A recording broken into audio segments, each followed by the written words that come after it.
You know, I want to go back to just briefly to the Rosa Parks story. What I didn't know about Rosa Parks was that she was not the first choice to take on that job, that heroic effort.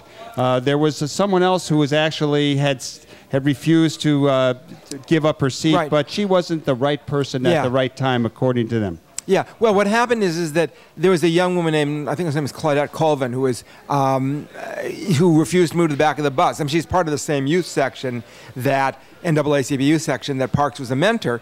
And so they thought about building a movement around her, but then she got pregnant, she was unmarried, and it just like, you know, you've got enough stakes against you, let's come up with a different symbol. But arguably that also helped impel Parks to her action. So all of those actions feed each other. I'm here with Paul Loeb, the author of Soul of a Citizen, and we're talking about how people get involved and how we keep them involved.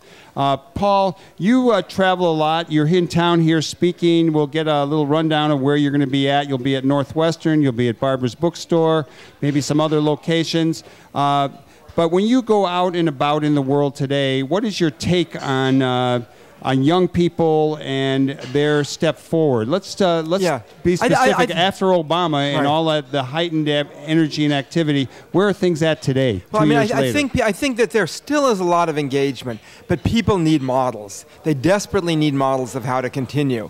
Their activism come from anywhere. One of my favorite stories in Soul of a Citizen's new edition is this young woman who started. She's a freshman at Virginia Tech in 2004, and at one point I asked her about we were all involved in the election. She said, "Well, I didn't think it was president mattered to my life, so I didn't vote." And then she gets really embarrassed and she said, "Actually, we did play a drinking game, and we divided into red teams and blue teams. Nobody cared which. And when a red state flipped, the red team would drink a beer, and when the blue team state flipped, the blue team would drink a beer. And by the end of the evening, we didn't even know who was running. We woke up with a big hangover. Many of us woke up with a rather different hangover when Bush got reelected." And that was where she started. Not the prettiest picture. But what happened is that a geology professor challenged her class on climate change and said, "Look, this is going to affect everything of your future. You've got to know about it. You got to think about it. You got to be involved." Angie didn't know it existed. I mean, she was just clueless, and neither did her mom, neither did the young women on her hall. And she got involved in this campus environmental group, which was initially so small. It took her 6 months to find that they even existed. Big 25,000 person campus. Group was maybe 5 people, 8 people. But it turned out she was a really good organizer. She took trainings spent a summer working, knocking door to door, doing canvassing with the PIRGs. That got her used to, she said, you knock on 20 doors, people say no, no, no, and then the 21st person says, "Thanks for coming, I'll get involved." And so what happens is, she ends up growing this to the largest student group of any kind, political or non-political, on campus. They had a 1,300 main email list, and the administration starts taking them seriously, hires her. They have a committee for a comprehensive sustainability policy.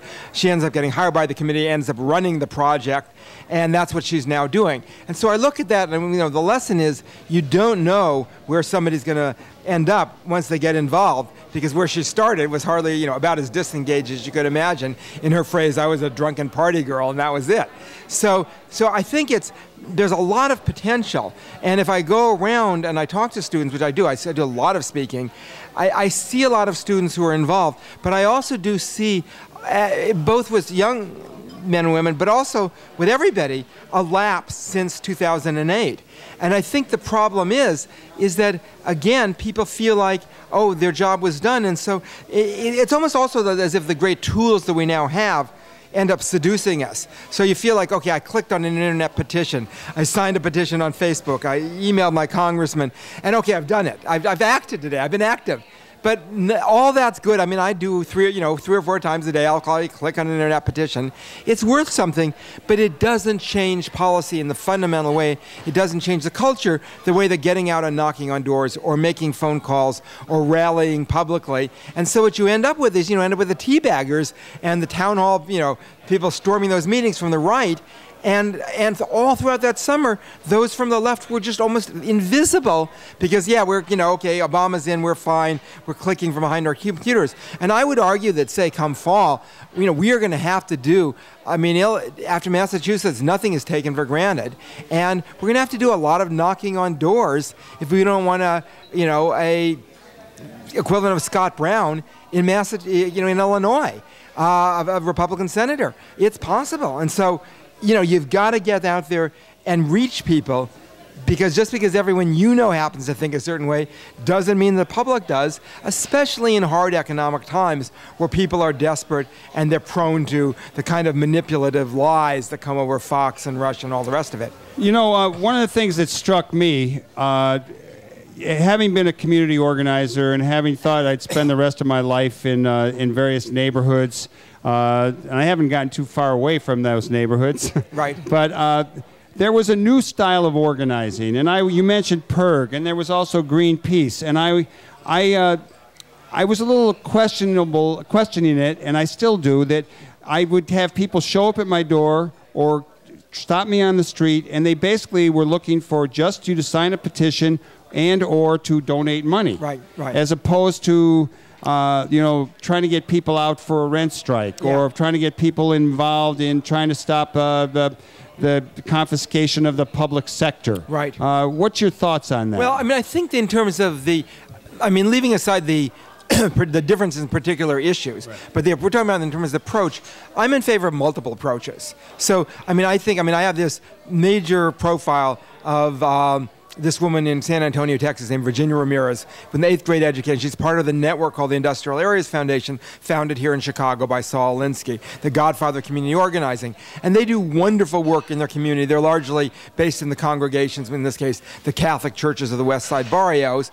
And she went from being literally afraid to talk to her neighbors to testifying before Congress. And, and I saw how they really developed indigenous community leaders in a powerful way. And to me, that's a great style of organizing. Then you have the online organizing, which can be really valuable when people get out from behind the computers. So, it goes from person to person to person with Move On or Democracy for America, really good groups, but they have the challenge of getting people out to actually meet face to face. I'd say in some ways Democracy for America's probably done a better job with their local groups, where you actually then have the local groups that are then saying, okay, what are the issues in our community? How do we run with them? And then it filters up to the base. Now, are things like those door-to-door canvases that the PERGs do useful? I still think they're useful because they can get some other people in. And then the question is, what do they do with them? Do they actually get them involved? Or does it end with a petition and the $10 donation?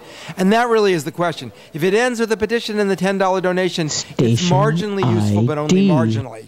But if it's actually getting people to connect with each other, that I think makes a real serious difference. And that's a challenge for all of us. The other thing, major theme of Soul of a Citizen is when you get people involved, again, you don't know where they're going to end up. So you look at Rosa Parks. How'd she get involved? We know that her husband was involved with the NAACP, co-founded it, Raymond Parks, who was a barber in Montgomery, Alabama. But who got him involved? Ordinary people probably in his barber shop convincing him to take a stand. Obama's case, it was the student anti-apartheid movement. Somebody, basically, former Green Beret actually, named Gary Chapman, came back disillusioned with the war, went to a community college, transferred to a school in Los Angeles called Occidental, started an anti-apartheid group, didn't succeed in the sense of trying to get the school to divest from the companies that were doing business in South Africa, got a student faculty resolution, but the trustees stonewalled graduates. So you could say, oh, it's a losing cause. But what happens? The next semester, a young man named Barack Obama comes from Hawaii. Some other students continue the group. He gets involved, gives a speech that he later looks back on as pivotal in his life, and ends up going on the path that we know. So you just don't know where people are going to end up once you get them engaged, but you got to get them engaged.